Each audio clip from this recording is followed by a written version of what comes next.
से ज्यादा भी बेहतर हो सकती है। अल्लाह अगर चाहे तो एक औरत भी उतना काम कर सकती है जो तुम्हारे सारे मर्द कर सकते हैं। अल्लाह रब्बुल आलमीन चाहे तो सारे सलाहियतें अल्हम्दुलिल्लाह उसके पास अल्हम्दुलिल्लाह मौजूद हैं।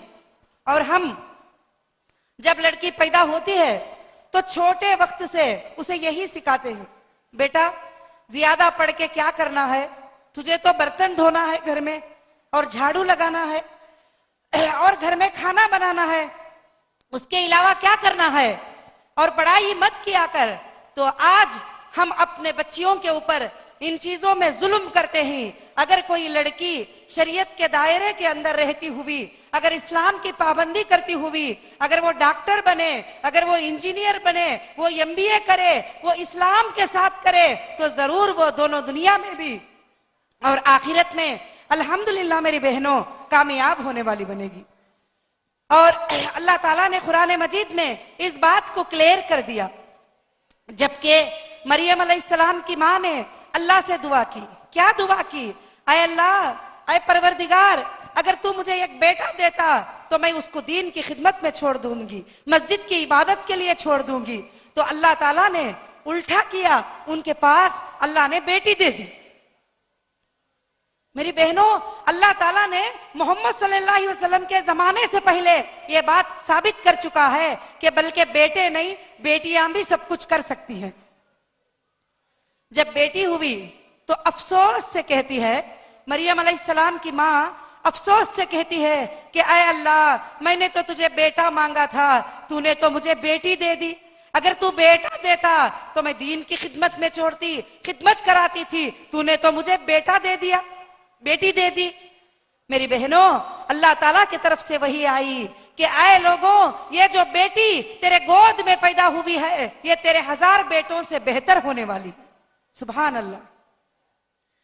यहां मालूम होता है कि अल्लाह ने सारे लोगों को क्लियर कर दिया कि बेटे नहीं बल्कि बेटियां भी सब काम कर सकते हैं। तो मेरी बहनों, ये बेटियों को आप एक नीमत समझो, आप इन बेटियों को एक अल्लाह की बरकत समझो, इन बेटियों के लिए आप दुआएं करो।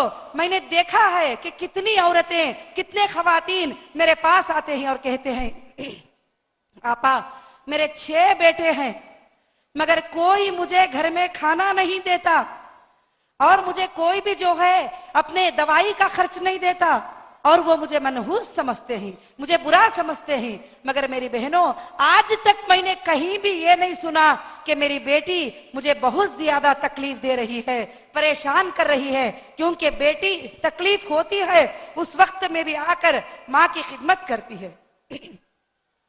अगर उसके पास सहूलियात नहीं होते ही उस वक्त में भी मेरी बहनों वो माँ की खिदमत करती है। तो मेरी अजीज बहनों के बेटियों को एक अल्लाह की नीमत समझो। और दूसरी बात यह है, जब वो पैदा होते हैं तो उनके लिए एक मकसद लो जीने का, कि हमारी बच्ची को पढ़ाना है, उसको आगे बढ़ाना है, उसको माशरे में कहीं भी सर झुकाने का मौका नहीं देना है। आज मेरी बहनों, हम लड़कों के लिए तो किताबों के पैसे लाखों लाखों खर्च करती, एडमिशन के पैसे लाखों लाखों खर्च करती। जब हमारी लड़की चाहती है पढ़ने के लिए तो कहती तुझे क्या जरूरत है इतने पैसे खर्च करने की, तू तो घर में पड़ी रह। मेरी बहनों, दूसरा जुल्म यह होता है जब डॉक्टर के पास जाते हैं और बताया जाता है कि पेट में लड़का है या लड़की, तो लड़की को पेट में जान से मार के निकाल देते हैं। मेरी बहनों, उस जमाने में जो जिंदी लड़की को दरगोर कर दिया जाता था, जो जिंदा गाड़ दिया जाता था, क्योंकि उस जमाने में स्कैनर नहीं था, उस जमाने में सोनोग्राफी नहीं थी, इसलिए उसको पैदा होने के बाद मारते थे। आज के वालिदैन जो है उसको माँ के पेट में ही मारते हैं। तो जिहालत का जमाना तो आज भी मौजूद है, उस जमाने में भी जिहालत का जमाना मौजूद था, मगर खाली सिर्फ तरीका बदल गया है। मेरी अजीज बहनों, उसके बाद जब लड़की की कहीं शादी होती है या उसको तकलीफ आती है जिंदगी में या उसको परेशानी आती है, आप यहाँ जितने भी वालिदैन बैठे हुए हैं, जितने भी माएं बैठे हुए हैं, मेरी बहनों, एक हद तक अपनी बच्ची को अखलाक सिखाना है, आदत सिखाना है, किरदार सिखाना है। मगर कभी अपनी बच्ची घर में आकर ये कहे कि अम्मी जान मुझे ससुराल के घर में परेशानी है, मुझे तकलीफ है, मुझे सताया जा रहा है या मेरा जान लेने की कोशिश कर रहे हैं, तो आप बेतवज्जा नहीं हो सकते।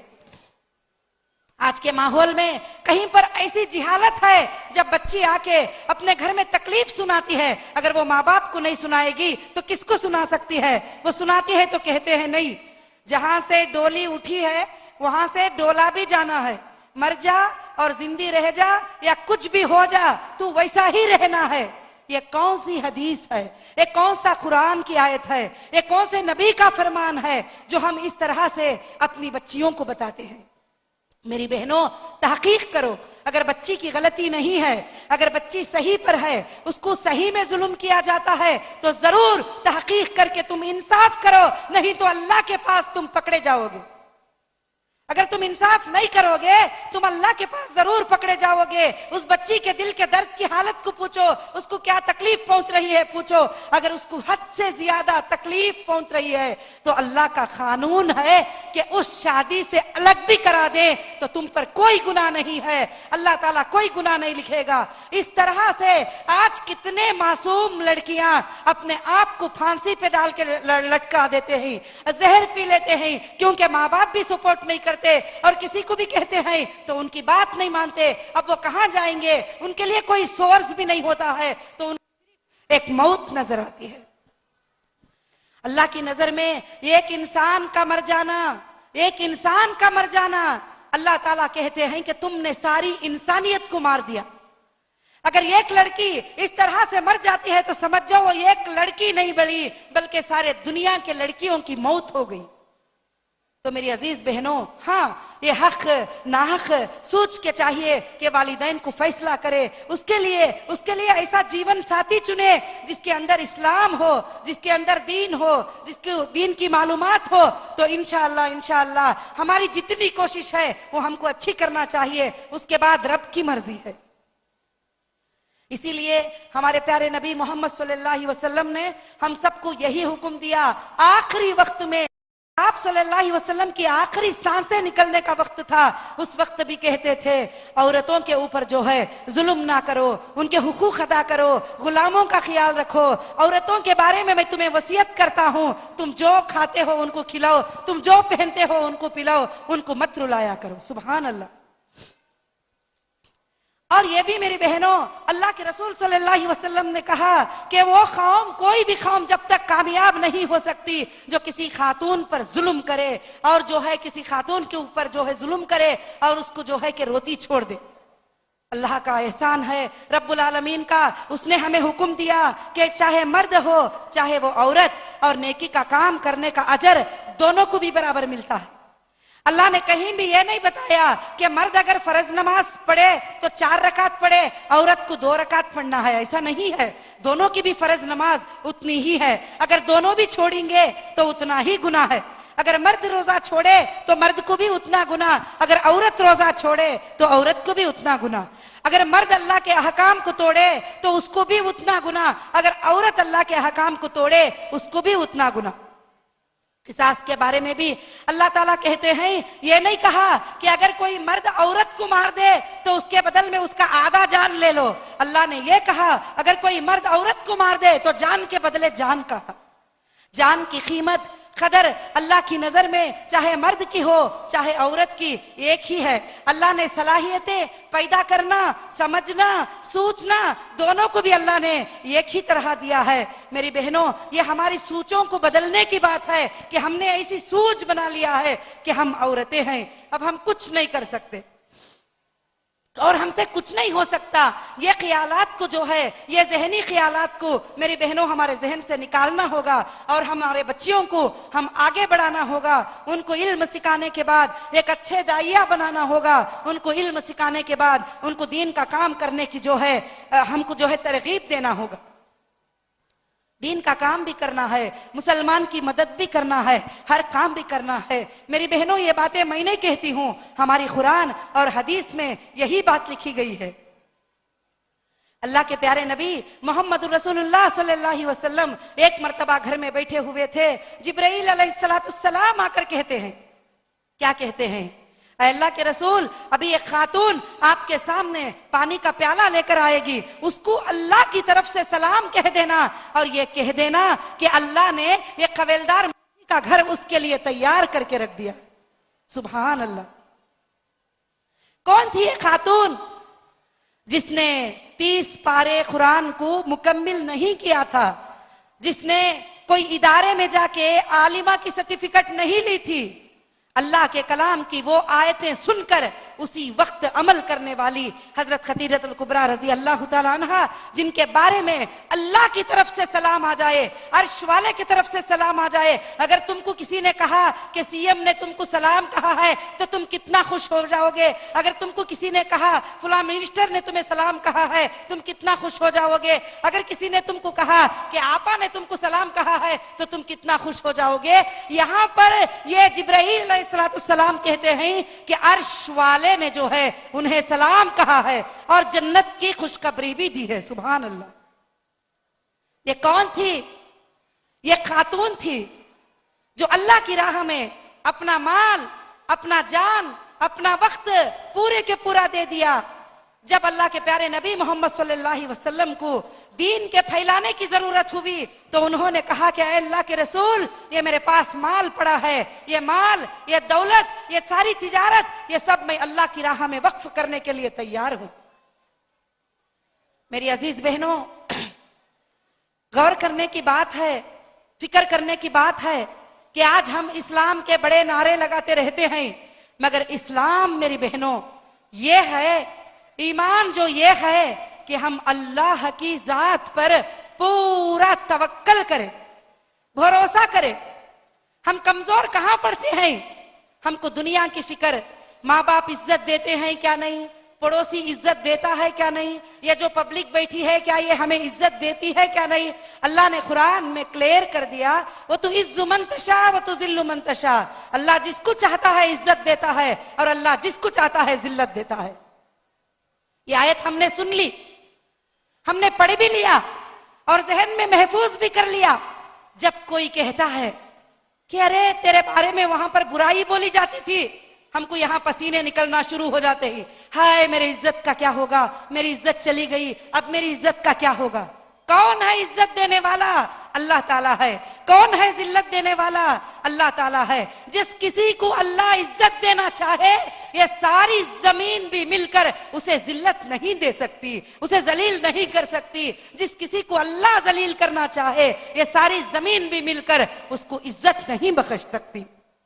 जब हमने ये बात को पढ़ लिया, जब हमने ये बात को सुन लिया, तो फिर क्यों मेरी बहनों हम दूसरों की तरफ तवज्जो करें, दूसरों की तरफ देखें? क्योंकि हमारे दिल में अभी भी ईमान की मजबूती नहीं है, हमारे दिल में अभी भी कुरान की मजबूती नहीं है, हमारे दिल में अभी भी जो हदीस के अहकाम ही उसकी मजबूती नहीं है।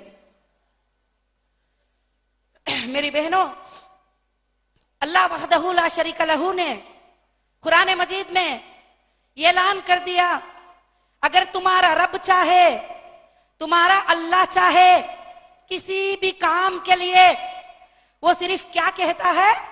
क्या कहता है? सिर्फ कुन कहता है तो वो काम हो जाता है। अगर इंसान होते तो उसके लिए टाइम लगता है, वक्त लगता है, सब कुछ लगता है। तो अल्लाह की वो जात है जो कुन कह दे तो हमारा हर काम हो जाता है।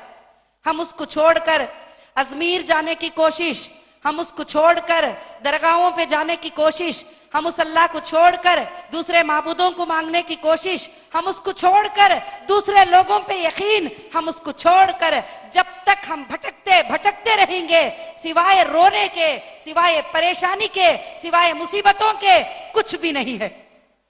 मेरी बहनों, अगर आज से तुम अहद कर लो कि अल्लाह के सिवा हमारा कोई माबूद नहीं, मैं जो भी मांगूंगी मैं मेरे अल्लाह से मांगूंगी, मैं जो भी पूछूंगी मैं उससे पूछूंगी, और मुझे कामयाबी देने वाला, नाकाम करने वाला, मेरी खर्चदारी को अदा करने वाला, मेरी बीमारी को शिफा देने वाला, मुझे औलाद देने वाला, मेरी नसीब को बदलने वाला, मुझे खुशियां देने वाला, ये सारी जमीन के सारा मालिक जो है अल्लाह है, तो इंशाअल्लाह उसी मिनट से तुम्हारे दिल में सुकून आ जाएगा, उसी मिनट से तुम्हारे दिल में करार आ जाएगा, उसी मिनट से तुम्हारे दिल में एक नूर पैदा होगा, उसी मिनट से तुम्हारा दिल जो अंधेरे में है उसमें एक चिराग जाग जाएगा। उसके सहारे तुम अंधेरे में भी जी सकते हो, उजाले में भी जी सकते हो, बिस्तर में भी जी सकते हो, क्योंकि अल्लाह ताला फरमाते हैं कुरान मजीद में, ऐ लोगों मुझे पुकारना चाहे तो माइक की जरूरत नहीं है, मुझे पुकारना चाहे तो जरूरत नहीं है कि तुम पब्लिक में बताओ, मुझे पुकारना चाहे तो हेरा कपड़ा ओढ़ कर सो जाओ, तुम्हारे दिल के अंदर धड़कने वाली बात को भी मैं जान लेता हूं और जानता भी है। वो बादशाह ऐसा है जो पूरा करता भी है, जबकि हमें पक्का यकीन हो तो वो जानता भी है, वो हमारे मुरादों को, हमारे कामों को जरूर से जरूर अल्हम्दुलिल्लाह वो बादशाह पूरा करता भी है। आज मेरी बहनों, हम परेशान होते हैं, गमजदा होते हैं, हम बीमार होते हैं तो हम पहले ये सोचते हैं फलां डॉक्टर के पास इसकी शिफा है, फलां डॉक्टर के पास इसकी दवा है। बिल्कुल दवा करिए, वो एक जरिया, मगर अल्लाह से मांगिए कि जब तक अल्लाह का हुक्म नहीं होता दवा कुछ भी काम नहीं आती, दवा कुछ भी नहीं कर सकती। जब अल्लाह का हुक्म होता है तो वो दवा काम करती है। उसकी एक मिसाल बताऊं मेरी बहनों, एक ही हॉस्पिटल में तीनों मरीज जाते हैं, एक ही हॉस्पिटल, तीनों मरीज को वही बीमारी है, तीनों को भी दिल की बीमारी है, तीनों मरीज वही हॉस्पिटल में जाते हैं। एक मरीज ऑपरेशन होता है, उसका ऑपरेशन सक्सेस हो जाता है, वही डॉक्टर, वही ऑपरेशन थिएटर, वही दवायां, वही मेडिकल, वही मेडिसिन, वही देखना, सब कुछ वही।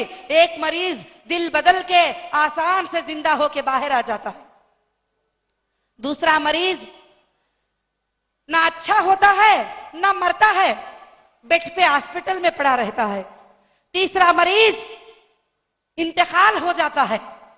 ये तीनों की एक ही बीमारी, एक ही डॉक्टर, एक ही हॉस्पिटल, मगर एक मर गया, एक बीमार पड़ा है, एक जिंदा होके अच्छा होके वापस आ गया। क्या इसमें हमारी तौहीद नहीं है? क्या इसमें हमारा ईमान जिंदा नहीं होता है? क्यों ऐसा होता है कि अल्लाह की तरफ से होता है। अल्लाह जिसको चाहे जिंदा कर दे, जिसको चाहे शिफा कर दे, जिसको चाहे बीमारी रखे, ये अल्लाह की तरफ से होता है। मेरी बहनों, हमारे घरों में देखो कभी कैसे होता है,